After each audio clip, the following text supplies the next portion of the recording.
For more update, this watching Pappu Kid Dancer. Subscribe to channel, press the bell icon.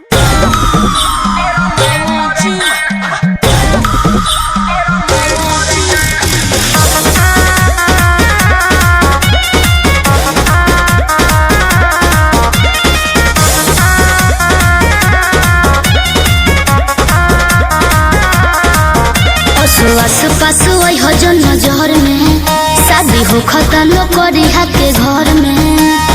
बुझला पटुआला ए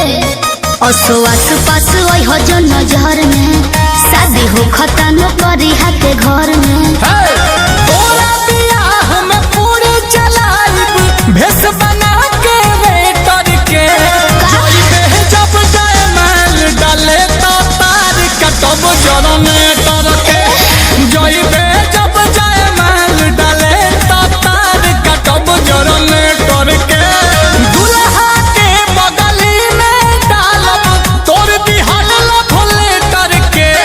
जोइबे जब जाए माल डाले तो तार कटब जरने तर अरे बाप रे जोइबे जब जाए माल डाले तो तार कटब जरने तर के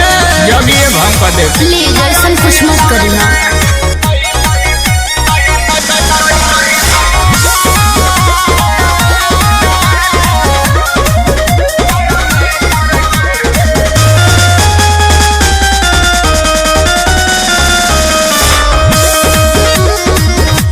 देख ली भाई तो नानी याद दिला दे हाथ गोड़ तोड़वा के तोहके घर भेजवा दे बुझला समस्या हो जाए।